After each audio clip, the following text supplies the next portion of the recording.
नमो कपाले के। जय श्री महाकाल।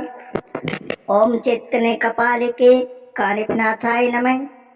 पिछले भाग में आपने जाना जलेंद्रनाथ जी मछेंद्रनाथ जी का वाद संवाद चल रहा था, एक दूसरे की ज्ञान चर्चा चल रही थी। इसी क्रम को हम आगे बढ़ाते हैं। चलिए वीडियो शुरू करते हैं। जो पहली बार वीडियो देख रहे हैं तो वो चैनल को सब्सक्राइब कर लें और वीडियो को आगे शेयर कर दें। इस चैनल के ऊपर आपको कपालिक के बारे में पूर्ण जानकारी दी जाती है। एक एक करके ने आपको सब कुछ समझाया जाएगा ताकि आप लोग भ्रमित ना हो। आइए आज का टॉपिक शुरू करते हैं। टॉपिक आज का जलेंद्रनाथ और मछेंद्रनाथ जी का वाद संवाद।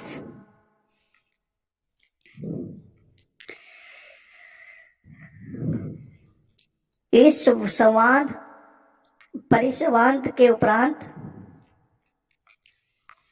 जलेंद्रनाथ वहां से चलने के लिए खड़े हो गए। अचानक उनकी दृष्टि कोने में सहमी हुई मधुमिता पर पड़ी। वह तो कपालिनी साधिका थी।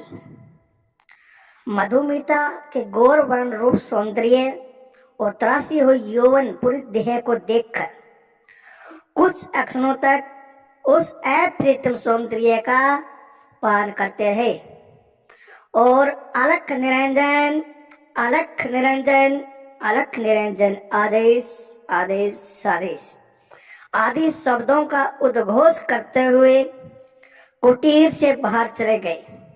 कुछ दूर जाने के बाद वे दृष्टि की पराह हो गए, किंतु अभी भी दूर से आती अलख निरंजन की ध्वनि सुनाई पड़ रही थी।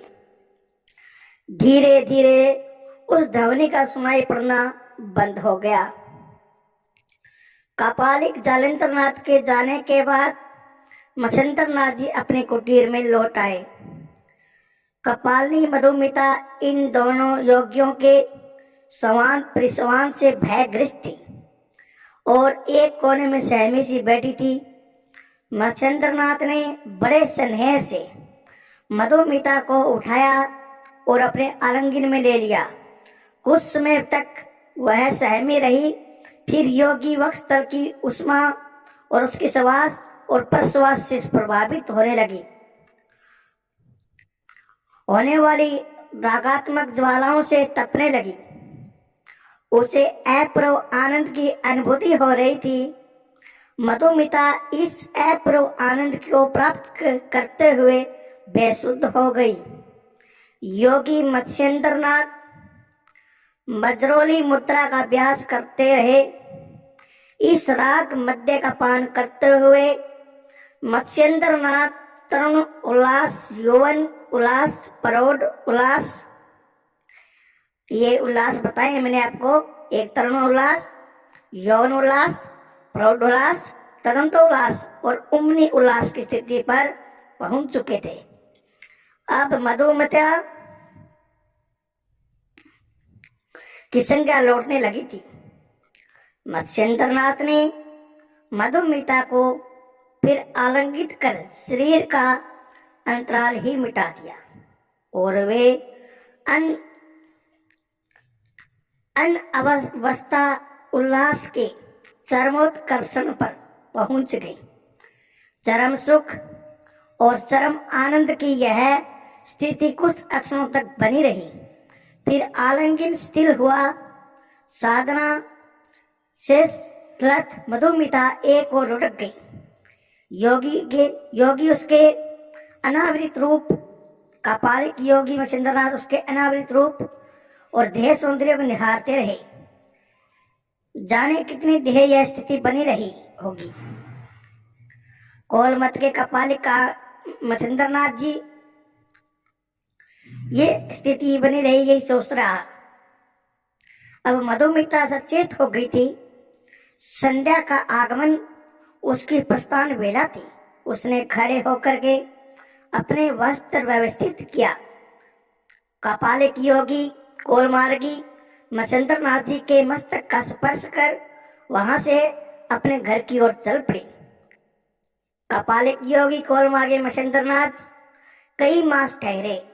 मधुमिता के साथ शास्त्रीय से अपनी कोल मार्ग कपालिक साधना करते रहे। प्रतिदिन यौवन से लेकर उम्नी उल्लास तक की शरीर यात्रा करते और बहिरंग साधना से अंतरंग साधना की स्थिति में पहुंचते रहे।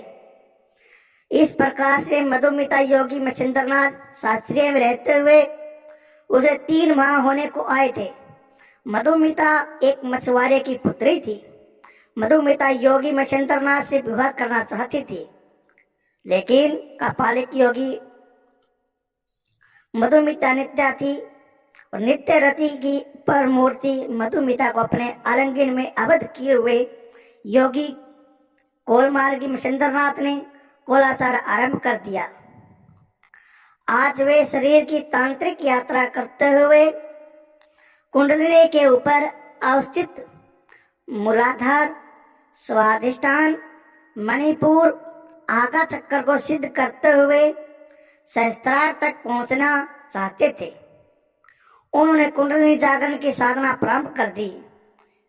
कपालिक योगी कोलमार्गी मधुमिता की सौंदर्य शरीर से अपने ओष्ठों के कलश पर भरकर पी रहे थे और रूप मद से चकते हुए साधना में तल्लीन हो रहे थे। कोलमार्गी कपालिक योगी मच्छिंद्रनाथ अपनी कोल साधना द्वारा परम शिव के चैतन्य से साक्षात्कार करना चाहते थे, किंतु मधुमिता के उल्लास में अक्षण प्रतिक्षण उपस्थित होती यतियां उनकी साधना को भंग कर देती थी। वे बहुत देर तक मधुमिता का यौवन उल्लास के चरमोत्कर्ष आकर्षण तक पहुंचाने के लिए साधनात्मक प्रयत्न करते रहे, किंतु सब बैरत आज उपचार साथ नहीं दे रहे थे। वे अक्षण उपस्थित होता और यतियों के से उत्यक्त हो गए।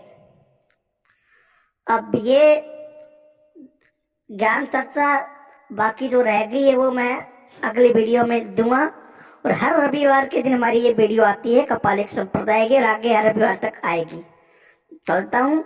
जय श्री महाकाल। ओम नमो कपालिक, ओम नमो धुनी माता, जय ओम शिव कानी।